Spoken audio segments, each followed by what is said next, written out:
Welcome to 2021. We made it. We made it through a super chaotic year. Good job, everyone. Congratulations. Do you know what I think is really awkward about these videos? Like the most awkward part for me, the hardest part for me, it's not the technology that I just don't use. Like right now, you are currently being held up by a DSM-5 and a tissue box. And if that is not a metaphor for a therapist, I don't know what is. Got diagnostics and tissues holding you up right now. No, I think it's awkward to know how to start these, like the intros. I don't know what to do with that, because you see all like these cutesy vloggers, I think is what it's called now. I don't know. I'm getting too old. I don't know. I don't even know what a video blog, right? Is that what a vlog is? It doesn't matter. YouTubers and everything, and they always start with like these super cute, like, hi guys. And it's super not my personality. Like, I'm more of the silent waver. If I see you and I know you, I'm like, you know, or hey. Like, I'm just not the hi guys. And so then my videos aren't cute. So that's what I think is awkward. But today, I'm not going to talk about how awkward I am. Instead, I was thinking we're kind of close to a really chaotic year. I think a lot of people have high hopes for 2021. We're hoping to figure out this pandemic thing. I'm getting my vaccine tomorrow. New president, a lot of new elected officials, a lot of new everything. So we're just kind of holding our breath and hoping that change brings a lot of good things, but we're closing out some chaos, right? And there's also a lack of predictability, as we saw in 2020, that 2021 isn't providing any more predictability yet. And so that kind of brought me to a topic that comes up a lot in sessions and with both cops and cop spouses, and that is the concept of disorder and chaos. And why does my husband, why does my wife freak out over crumbs on a counter, but they can handle people shooting at their head without freaking out? What is this? What is this thing I'm saying? So, as a result of that, a lot of times, sorry, again, no editing, real life. A lot of times, the officer themselves and the officer's spouse understand that it's easier for them to be at work because they feel like home has no order. It's too chaotic. It's easier to be at work, right? We hear that all the time. It's easier to be at work. So this is kind of why. The reason that you or your spouse feels like it's easier to be at work is because at work you have very clearly defined objectives. This is the mission. This is the job. And while, yes, no 2 days are the same in police work, there's still like this understanding of parameters by you, by the citizens you serve, by everybody, right? Everyone kind of knows like this is the cop's job. There's no objective to life. Outside of the job, there isn't a finish line. There isn't an objective. There isn't this clearly defined, neatly packaged, this is what you do with your day, and if you do this with your day, you're successful. That's not how it works. So you don't have that clearly defined objective at home that you do at work. At work, you enjoy a reasonable amount of power and control, right? You put on that uniform and you're an authority figure. And so for the most part, citizens kind of do what you tell them to do. Well, they're supposed to. I know sometimes that doesn't work, but there is a reasonable amount of power control that comes with the job. And there is a predictability to it. Right? There's a There's a predictability, even though there's differentiation within that, to the work itself, to how things go, and there's a protocol. So there's predictability and protocol. There's a clearly defined and contained objective, and there's a reasonable amount of power and control. How could that not be easier? Of course that's easier. That's not you not liking your family. That's not what that is. I promise you, you still love your family. Families, I promise you, your officer still loves you. Being at work is easier for those reasons. And it's not just police officers that find it easier to be at work. I think it's just that police work is never ending. So there's always the option and opportunity and sometimes pressure to be at work a lot longer than other professions. But most of us think work is easier than being at home, for all those reasons listed. So this is not a lack of love thing, and I think it's important for officers to know that, and I think it's important for officer families to know your cop doesn't hate you. Of course, work is easier. That's the nature of it. Story time. There was an officer that came in and he was talking about this concept, like, why do I get so angry at any amount of disorder at home, but at work it's fine, right? And he told this story of one day he gets home and there's apparently in his world the top shelf of the fridge is for orange juice, and I can't remember if he said other beverages are allowed, but that's the orange juice shelf. So he opens the fridge and there's bacon on the orange juice shelf. And he lost his shit. He lost his mind over it. He's like, I really was upset. Why would you put bacon on the orange juice shelf? Why would you do that? And, you know, he's not reacting to the bacon. That's not what that is. That's where it's showing up. That is I know cops don't like the word trigger. You might need to make peace with the fact that you have triggers. What else could we call it? It's the activator. It's the the button that got pushed. It is the thing that pushed you into that state of anger and frustration and explosion sometimes. And almost every cop has a story like that, right? And a lot of times I hear the officers say things like, well, I don't want to live in a disaster zone. Like, I want my house to be clean. I want it to be in order. I want to feel like I can relax at home. I need things to be in a certain order to relax. And so I don't want to live in a pigsty. And the cop's family often feels like, understood. Also, we don't want to live in Nazi Germany, Hitler. So you're both right. We got both things are true. The reason that there is such a strong reaction in law enforcement culture to chaos or disorder in the home is because predictability, order, I don't want to say cleanliness, but just things being where they're supposed to be at the time they're supposed to be there. All of the training in police work says that equals safety. Predictability equals safety. Order equals safety. Things being in straight lines where they're supposed to be. Protocol being followed equals safety. Containment equals safety. And that part of the training is so deep in the brain, it doesn't shut off when they come home. And so seeing bacon on the orange juice shelf triggers a fear response. Believe it or not, what you're experiencing, officers, and what your officers responding to, families, is a low level fear. Now, I know, I'm not scared, Mariah, I'm just pissed off. Well, what do you do when you're mad? Or what do you do when you're scared? If you are an alpha, if you are a police officer, if all of your training is moved towards the threat, what have you trained your brain to do? If you are afraid, get mad and control the situation. So it's low level. Why can't I talk today? It is low level fear. That's what it is. And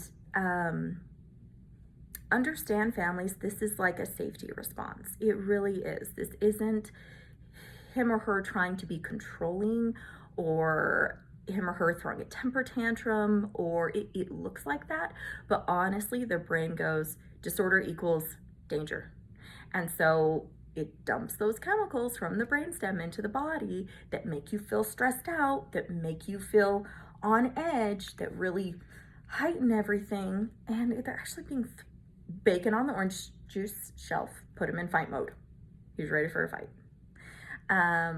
And it doesn't have to make sense, because that's not the part of your brain that makes sense of things. The neocortex, the front part, the one that's afterward, said, hey, dude, bacon was on the orange juice shelf and you acted like it was life-threatening. And he goes, yeah, that doesn't make sense. That's not the part that was active. Back here was active.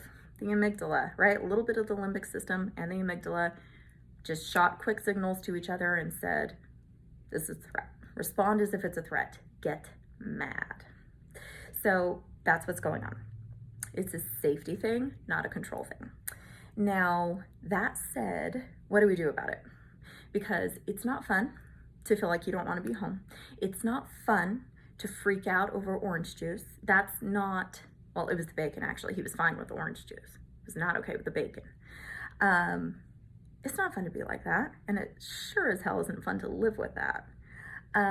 So here's what we can kind of do about it. Okay, first of all, it's important to understand it because you're not being judged, families. I hear that a lot, like, he's so judgmental, he's so critical of me. I promise you he's not judging you. He's being thrown, he or she. I'm sorry, I use male pronouns and that's not fair. And I acknowledge and respect all females in law enforcement. That's not what this is about. This is just me defaulting. So he or she is not judging you. It is a straight up safety response that is kind of out of their hands. It is still their responsibility to notice it and to temper it and to control it. But please understand, this doesn't come from a place of judgment. This comes from a place of deep-rooted training that keeps them safe. Their reaction to disorder keeps them alive when they're at work. So you don't actually want that reaction to go away, because otherwise you're going to lose a spouse. And that's really shitty. So here's some ways that we can coexist with this reflex. Okay, the first thing, officers, you can add some humor to it. Okay, even spouses can. I do this sometimes when I see my husband get really upset. It's usually over crumbs on the counter. Like, crumbs are like his thing. Cannot, and I get it. Like, of course, I prefer a crumbless kitchen as well. And also, we're raising 3 children. And so I can kind of, he doesn't think it's funny, but I can, to control my end of it so that I'm not feeling hurt or attacked or angry at his safety response. I can just say, like, the crumbs were scaring you. The crumbs have thrown you into a fear response. Bullets don't scare you. Crumbs, that's where you draw the line, right? So we can kind of like make fun of it a little bit, and it kind of depends on the personality. I don't know, not all officers would respond to that. My husband does, for the most part. Sometimes he'll throw something at me and it's fine. But you can also make fun of yourself, like, okay, the bacon has scared me. The bacon has created a threat for me. And humor is a great diffuser. The other thing, officers, you need to be mentally clearing a couple times a day. And what that looks like is taking 5 minutes to just sit in silence and either focus on your breath, focus on an image in your mind, like a neutral image that won't bring anything else up, any other thoughts or emotions. Just think nothing. Think nothing. And of course, thoughts will float in and out because that's the nature of brains, but you don't have to attach to them. You just kind of watch them swirl around and you don't follow anyone in particular. 5 minutes, a couple times a day, every single day, it's going to make a difference. And if you're at home, a really quick way to do this is to put an ice pack on your head and a heating pad on your feet. So opposite temperatures, the opposite ends of the body. Sit there with your eyes closed for 5 minutes, see what happens. It's a pretty clearing thing. It slows everything down.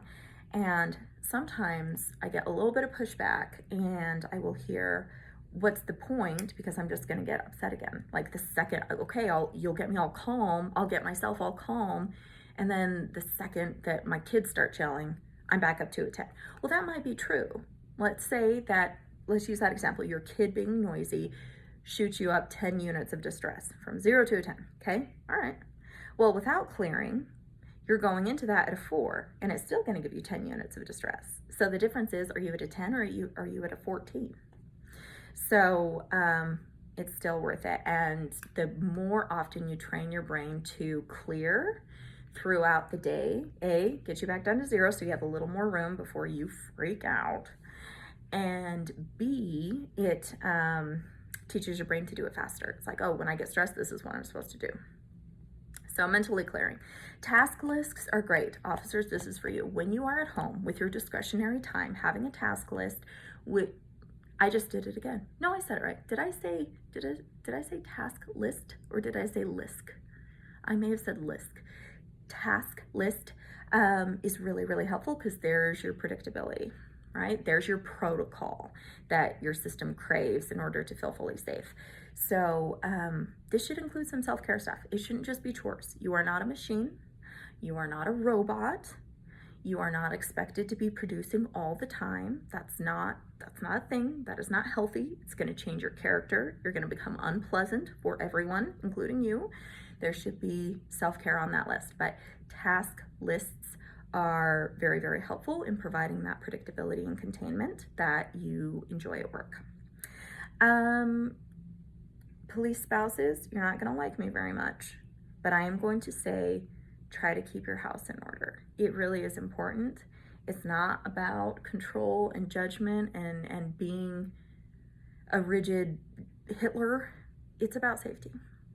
And it's about being able to relax and decompress in their homes. And so it needs to be reasonable, right? It can't be spotless all the time. Humans live in that house. You're going to notice signs of human life. Make an effort. Make an effort to keep things picked up. And particularly if you as a couple can define which areas is it the most important for things to be clean and in order.